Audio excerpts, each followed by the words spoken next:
ఎట్టకేలకు సోషల్ మీడియాలో తండ్రి కూతుర్ల గురించి అంటే ఒక వీడియో పెట్టి దాని గురించి ఒక చర్చకి అయితే పెట్టడం జరిగింది. అది తెలుసు మన సోషల్ మీడియాలో ఎంత వైరల్ అయిపోయింది ఏంటి అనేది. సో దాని మీద అయితే చాలా మంది హీరోలు కూడా స్పందించడం జరిగింది. తెలంగాణ సీఎం రేవంత్ రెడ్డి గారిని కూడా ట్యాగ్ చేయడం జరిగింది. ఎట్టకేలకైతే ఈ రోజు ప్రణీత్ హనుమంతుని బెంగళూరులో హైదరాబాద్ పోలీసులు అయితే పట్టుకోవడం జరిగింది. సో తనకి ఎలాంటి శిక్షలు ఉంటాయి ఏంటి అనేది మనకి వివరించడానికి మనతో పాటు ఉన్నారు ప్రముఖ సీనియర్ జర్నలిస్ట్ జగదేవ్ గారు. నమస్కారం సార్. ఇప్పుడు చూస్తుంటే ప్రణీత్ హనుమంతు మనం చూసాం, ఆయన సోషల్ మీడియాలో ఒక వీడియో పెట్టి వాళ్ళు ఏదో దాన్ని రోస్ట్ చేస్తున్నారు లేకపోతే ట్రోల్ చేస్తున్నారు అన్నట్టుగా పెట్టేసి అసలు తండ్రి కూతురు గురించి మాట్లాడాల్సిన మాటలు అక్కడ ఎక్కడ కూడా మాట్లాడలేదు. ఏదో డార్క్ కామెడీ అని చెప్పేసి ఏదేదో వాళ్ళు మాట్లాడడం అయితే జరిగింది. కానీ అది వింటుంటే దాన్ని మన అసలు వినలేని పరిస్థితి. సో ఇప్పటికైతే తను దొరకడం జరిగింది బెంగళూరులో, హైదరాబాద్ పోలీసులకు అయితే దొరకడం జరిగింది. సో ఇప్పుడు మరి అతని మీద ఎలాంటి చర్యలు తీసుకోబోతున్నారు అసలు? పైగా ప్రణీత్ హనుమంతు ఆయన మంచి కుటుంబ నేపథ్యం, వాళ్ళ ఫాదర్ కూడా ఏదో ఐఏఎస్ ఆఫీసర్. మరి అంత హైర్ అఫీషియల్ ఐఏఎస్ ఆఫీసర్ అంటే చాలా మేధావి అయి ఉంటాడు కదా తండ్రి. ఆ జీన్స్ ఈయనకి ఉండుంటాయి. బట్ ఈ మేధావితనం ఎట్లా యూటిలైజ్ చేసుకోవడం అనేది కొంచెం ఆయన టైం బ్యాడో లేదా దురదృష్టకరమో తెలియదు. ఎందుకంటే ఇవాళ రేపు సోషల్ మీడియా కొత్త పుంతలు తొక్కుతుంది.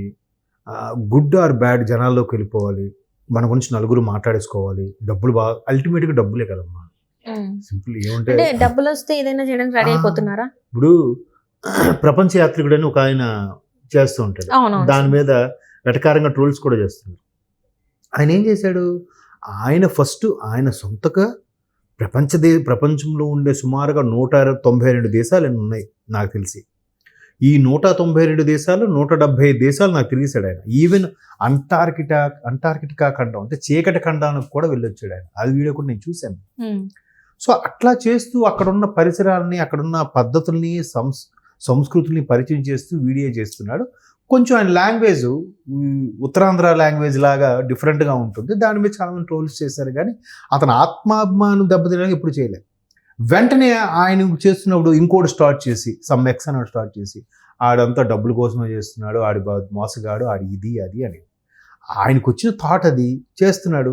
ఓకే కదా, ఇప్పుడు మళ్ళీ నువ్వెందుకు ఇట్లా ఆడి మీద బురద జల్లే ప్రయత్నం నువ్వు చేసుకో, నువ్వు కొత్త స్టైల్లో అంటే అలాంటి మళ్ళీ ఈ ఎక్స్ అన్నోడికి కూడా ఫాలోవర్స్ పెరిగారు.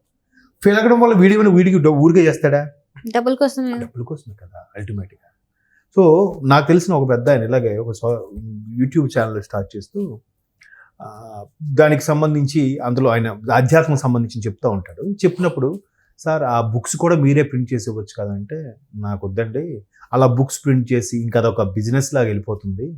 నాకు ఈ ఛానల్ మెయింటైన్ అవ్వడానికి ఇక్కడున్న వాళ్ళకి ఆ జీతం సరిపోతే చాలు, మిగిలినవంతా నాకేం చెప్పక్కర్లేదు, వాళ్ళే స్వచ్ఛంద కార్యక్రమాలకి అటు డైవర్ట్ చేసేలాగా నేను పెట్టుకున్నాను తప్ప దాని మీద సింగిల్ ఎంపీ నాకు వద్దు, నేనే ఒక కంపెనీకి CEO రేంజ్లో ఉన్నాను, నాకు ఇది చాలు అన్నట్టుగా.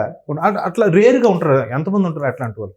సో బట్ ఇప్పుడు మాత్రం అరే వాడికి నెలకు 5 లక్షలు వస్తుంది, వీడికి నెలకి 10 లక్షలు వస్తుంది, మనకు రావట్లేదు, మనం ఏదో చేయాలి, కొత్తగా చేయాలి, వింతగా చేయాలి.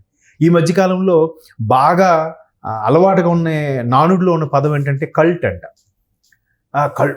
మామా ఏం కల్ట్ మూవీరా, ఏం కల్ట్ వైరల్. ఈ కల్ట్ ఏంటో అసలు? అయితే ఇక్కడ నేను ఒక ప్రశ్న అడగొచ్చంటారా? చెప్పండి. రీసెంట్ టైమ్స్ లో ఒక సినిమా వచ్చింది, అనిమల్ అని ఒక సినిమా వచ్చింది. దాన్ని కల్ట్ అని చెప్పేసి హిట్ చేశారు. సో అందులో అంటే దేశానికి కానీ లేకపోతే సమాజానికి కానీ లేకపోతే కుటుంబానికి కానీ లేకపోతే స్నేహ సంబంధం అసలు దేని గురించి కానీ లేదు. కానీ దాన్ని అంత పెద్దగా హిట్ చేశారు. అసలు అందులో ఏముందో కూడా అర్థం కావట్లేదు, రక్తపాతం తప్ప ఇంకేం కనిపించదు. సో అలాంటివన్నీ కూడా నేను సినిమా చూడలేదు కానీ దాని గురించి విన్నాను. కొన్ని వింత పోకట్లు ఉంటాయంట అందులో. అంటే బాగా ఆనందం అనిపిస్తే అందరు ఎదురుగానే బట్టలు ఇప్పేసి గెంతడం మొత్తం నూడిగా, లేదంటే పిచ్చి పిచ్చిగా ఎవరితోనైనా ఒకేలా బిహేవ్ చేయడం. అంటే దాన్ని ఎంత పాజిటివ్ గా చెప్పుకుంటున్నారంటే తన దృష్టిలో తల్లి అయినా ఒకటే, తండ్రి అయినా ఒకటే, స్నేహితుడైనా ఒకటి, ఎవరినైనా ఒకేలా ట్రీట్ చేస్తాడు. ఇప్పుడు ఈ వీడియో మీద పడి వీళ్ళు ఇలాంటివి చేశారని అనుకోవచ్చు కదా. ఆబ్వియస్లీ ఇప్పుడు ఆ సినిమా దర్శకుడు కూడా అడిగినా దర్శకుడు ఒక రేంజ్ లో పాజిటివ్ గా తనకు తానుగా చెప్పుకున్నాడు. అది మార్కెటింగ్ స్ట్రాటజీ అనుకోండి, అది వేరే విషయం. అంటే ఒక రకంగా చెప్తున్నాను కదా, ఓ ఎవరు ఆలోచించకుండా మనం మళ్ళీ ఆలోచించాము, మనం సూపర్ రా, మనం ఇలా పెడితే ఎలా ఉంటుంది. ఇప్పుడు వాళ్ళు కూడా అలానే ఆలోచించుకొని ఇలాంటిది ఒక అంటే ఇప్పుడు మన వరకు వచ్చి ఈ రోజు ఇలా డిస్కస్ చేసుకుంటున్నామంటే బాగా వైరల్ అవ్వబట్టేగా, అవునా? వైరల్ అయ్యి అందరూ చూడబట్టే కదా అది తెర మీదకి వచ్చింది. అది ఒక సాయిధరం తేజ్ లాంటివి రెస్పాన్సిబుల్ పర్సన్స్ ట్వీట్ చేసి ఎట్లా అసభ్యకరంగా చేయడము, దీన్ని కట్టడి చేయకపోతే ఎలా అని ప్రశ్నించడం, దాన్ని ముఖ్యమంత్రి రేవంత్ రెడ్డి గారు కానీ ఉప ముఖ్యమంత్రి భట్టి గారు కానీ వీళ్ళందరూ ఇమీడియట్గా రెస్పాండ్ అయ్యి అటువంటి వాళ్ళని ఉపేక్షించేది లేదు. ఇప్పటికే డ్రగ్స్, అమ్మాయిల మిస్సింగ్ మీద చాలా ఇదవుతున్నాం, ఇంకా సొసైటీని చెడిపోయే ఇలాంటి వీడియోలు కూడా వైరల్ అవ్వడం వల్ల ఇంకా ఇటువైపు ఎటు దారి తీస్తుందో చెప్పలేని పరిస్థితిని ఇమీడియట్గా యాక్షన్ తీసుకున్నారు.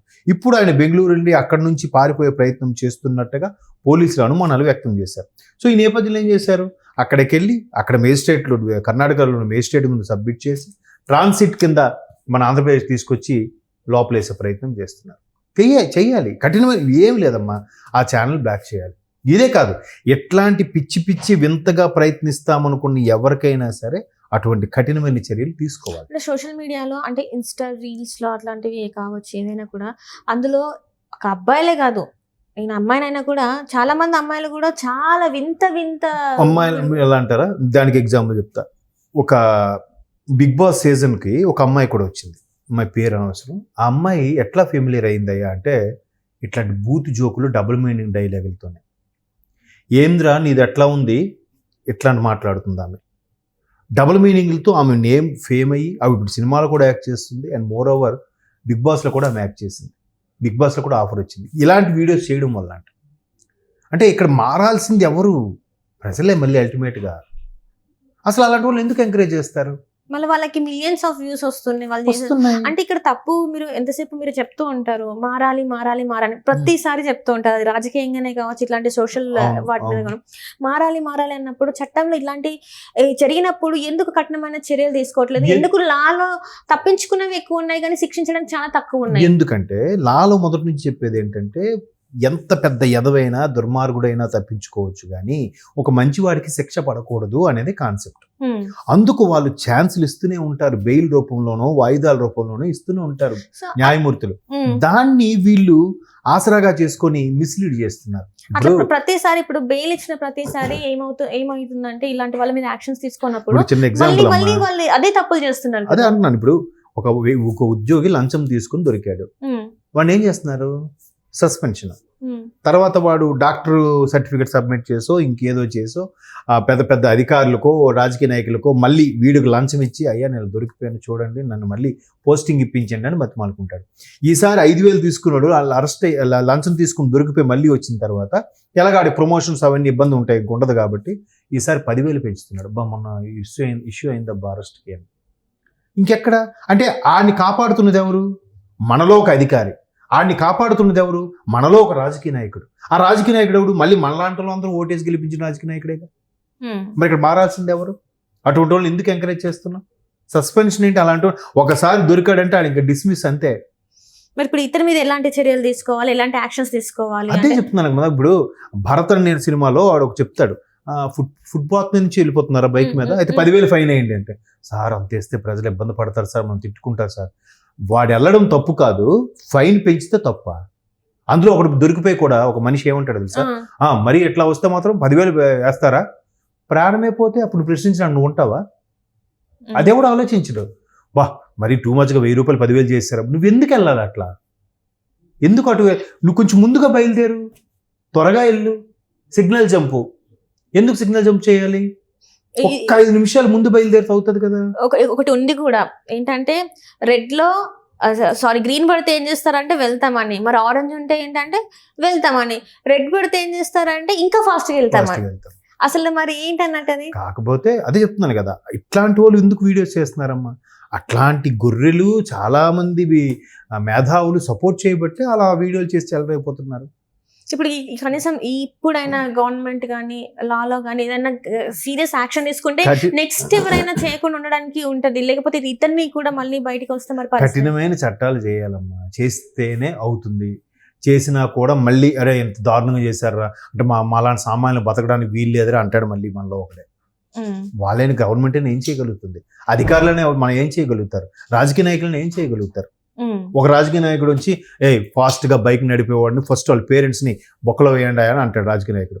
వెంటనే ఎవరినైతే బొక్కలు వేసారో ఆడొచ్చి అయ్యా తప్పు అయిపోయింది కొద్దిగా చూడండి అయ్యా పార్టీ ఫండ్ ఇస్తానని అంటాడు. సరేనే వదిలేయండి అని అంటాడు. ఎవరి వైపు మాట్లాడాలి రాజకీయ నాయకుడైనా? ఇట్లా బైక్ ఫాస్ట్గా నడిపిన పేరెంట్ని అరెస్ట్ చేయమని చెప్పింది నాయకుడే, ఆడొచ్చి మళ్ళీ అమౌంట్ పార్టీ ఫండ్ ఇస్తే వదిలేయండి అని చెప్పింది నాయకుడే. ఆ నాయకుడు తప్ప ఇట్లా బ్రైబ్ ఇస్తూ లంచం ఇస్తూ ఎంకరేజ్ చేస్తున్న ప్రజలది తప్ప? చెప్పండి. కొంతమంది వాళ్ళ పేరెంట్స్ ది తప్ప అంటున్నారు, కానీ తను పోస్ట్ పెట్టాడు మా పేరెంట్స్ మంచి వాళ్ళే కానీ నేనే ఒక చెడ్డ కొడుకుని అని చెప్పేసి తను పోస్ట్ చేశాడు. ఎడ్యుకేషన్ ఫ్యామిలీ అంటే ఒక మాట అమ్మా, నేను అదే అన్నాను, ఈ విషయము 2 రోజులు వైరల్ అయిన తర్వాత నేను తప్పు ఒప్పుకుంటున్నానని స్టేట్మెంట్ ఇచ్చాడే. ముందు నీకు తెలీదా? పోనీ 1 డే తర్వాత నీకు తెలిసి ఉంటుంది కదా, అప్పుడే నువ్వు వెంటనే తీసేసి క్లోజ్ చేయొచ్చు కదా. 2 రోజులు అంటే వైరల్ అయింది, మన గురించి బాగా డిస్కషన్ అవ్వాలి, ఇది బాగా స్ప్రెడ్ అవ్వాలి, మనకి ఎన్ని వ్యూస్ రావాలి థాట్, అప్పుడు తర్వాత అమాయకంగా సారీ చెప్పినట్టు ఉంది. మరి ఇప్పుడు అరెస్ట్ అయిన తర్వాత మరి ఇలా ఈయన మీద ఎలాంటి యాక్షన్స్ తీసుకుంటారు ఏంటి ఫర్దర్ గా మనకు తెలుస్తుంటది. సో యాక్షన్ తీసుకున్నా కూడా మళ్ళీ ఈ మానవ హక్కులు ఇవన్నీ ఉన్నాయి కదమ్మా, మళ్ళీ అరెస్ట్ చేయొచ్చు కానీ మీరు ఆయన కొట్టకూడదు, వాడు ఎంత నేరం చేసినా తిట్టకూడదు, వాడు వచ్చి ఒక అమ్మాయిని బాడీ చేసివచ్చు, వాడు వచ్చి ఇంకో సొసైటీని ఇంకో నాశనం చేసివచ్చు. బట్ వీళ్ళు మాత్రం అప్పుడు లేస్తారు వీళ్ళందరూ. అర్థమవుతుందా? మంచి పనులు చేసేవాడు ఎవడైనా ఇలా జరిగితే అప్పుడు మాత్రం వీళ్ళు ఫోన్లన్నీ స్విచ్ ఆఫ్. ఈ సోకాల్డ్ మానవతావాదులు, ఈ శాంత స్వరూపులు వీళ్ళందరూ కూడా ఇంకెవరు ఎటువైపు మాట్లాడమంటారు, ఎలా ఉండమంటారు సొసైటీలో? చెప్పండి. ఏం చేయలేదు.